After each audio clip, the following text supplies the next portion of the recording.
إنه كان فاحشة وساء سبيلا. وقال الله تبارك وتعالى في المقام الآخر: إن الذين يحبون وبشر الفاحشة الذين آمنوا لهم عذاب أليم في الدنيا والآخرة.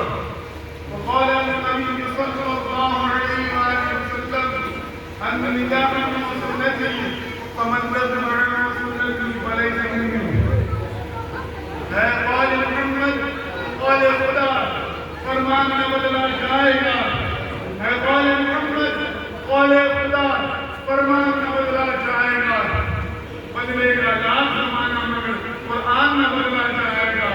بدلے گا لاکھ زمانہ مگر قرآن نہ بدلا جائے گا. ڈرو خدا سے خوف کرو. ڈرو خدا سے خوف کرو.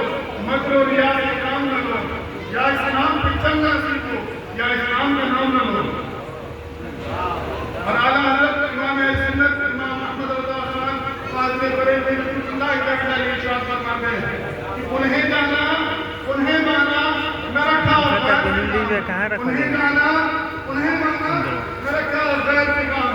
للہ الحمد دنیا سے مسلمان گیا. للہ الحمد دنیا سے مسلمان گیا. آئیے کہنے کو سننے سے پہلے مدینے کے تاجدار غم و گزاروں کے غم گزار عاشقوں کے دل کی قرار سرور کون مگار صلی اللہ علیہ وآلہ وسلم کی بات جائے اور بعد میں مجھے بات کر سنانا ہے صلی اللہ علیہ وسلم. فلا تشركوا يا سيدي يا رسول اللہ صلی اللہ علیہ وسلم. آج ہم جس وقت اور جس زمانے میں جی رہے ہیں لگتا ہے کہ وہی وقت ہے اس کے بارے میں زیادہ صلی اللہ علیہ وسلم نے ارشاد فرمایا کہ ایک وقت آئے گا جب تم دیکھنا لوگ راستے میں گناہ کریں گے جیسے جانور اپنی زندگی کیا کرتے ہیں. سمجھ لینا کہ قیامت قریب ہے. ایک دوسرے جگہ پر ارشاد فرمایا کہ جب تم دیکھنا اکثر بچے اپنے اصل کے نہیں ہوں گے سمجھ لینا کہ قیامت قریب ہے. اب یہ ساری باتیں حیرت کی نظر کچھ نہیں آ گئی کیونکہ آج کل کریئر کے نام پر نوجوان طویل عمر بلا کر نکاح کیا کرتے ہیں.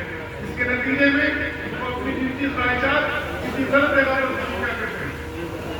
یاد رکھیں رسول اللہ صلی اللہ علیہ وسلم نے ارشاد فرمایا کہ تم نکاح کرو اللہ تبارک و تعالیٰ غیر کا انتظار کرے گا.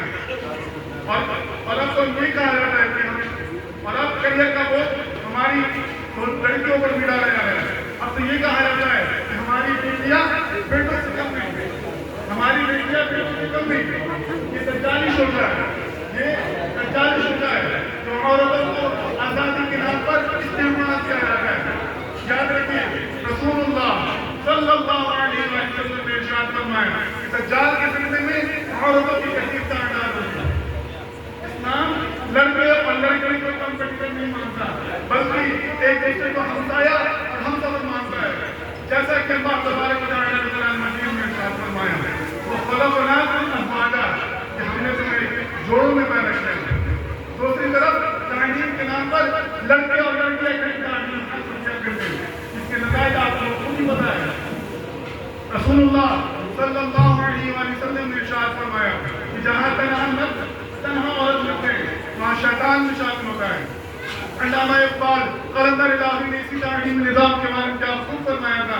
اللہ سے کرے دور و تعلیم بھی فتنہ, اللہ سے کرے دور و تعلیم بھی فتنہ, املاق بھی اولاد بھی جاگیر بھی فتنہ, اور ناحق کے لیے اٹھے تو شمشیر بھی فتنہ, شمشیر ہی کامیاب بھی فتنہ. یاد رکھیے اسلام جنسی خواہشات کو پوری کرنے کو رکاوٹ نہیں بنتا بلکہ ان ساری پریشانیوں کا علاج کیا ہے تو اسلام کہتا ہے نکاح ہے.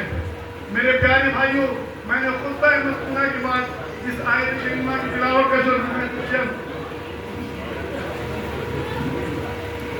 میرے پیارے بھائیوں میں نے خطبہ مسکونہ کے بعد اس آیت کریمہ کی تلاوت کا شرط محسوس کیا. اس میں اللہ تبارک و تعالیٰ ارشاد فرماتا ہے وَلَا تَقْرَبُوا الزِّنَا, اور زنا کے قریب مت جاؤ.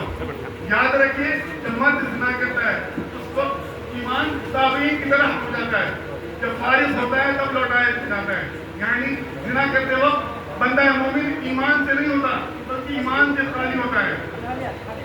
اس بری عادت سے نکلنے کے بارے میں رسول اللہ صلی اللہ علیہ وآلہ وسلم نے نسخہ بتایا، جیسا کہ حضرت عبداللہ بن مسعود رضی اللہ تعالی عنہ ارشاد فرماتے ہیں کہ رسول اللہ صلی اللہ علیہ وآلہ وسلم نے ارشاد فرمایا، اے جوانوں، تم میں سے جو نکاح کی اصطلاح کرتا ہو وہ نکاح کرے، یا اجنبی عورت کی طرف نگاہ کرنے اور شرمگاہ کی حفاظت کرنے والا، اور جو تم میں سے نکاح کی اصطلاح نہ رکھتا ہو وہ روزے رکھا کرے یا شہوت کرنے والا۔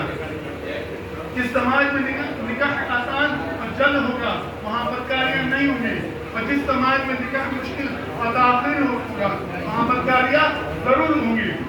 یاد رکھیے، لوگوں کی بدکاریوں کی وجہ سے زلزلے، طوفان اور آسمانی دریات نازل ہوتے ہیں۔ اللہ تبارک و تعالی ہمیں ان باتوں پر عمل کرنے کی توفیق عطا فرمائے۔ السلام علیکم ورحمۃ اللہ وبرکاتہ۔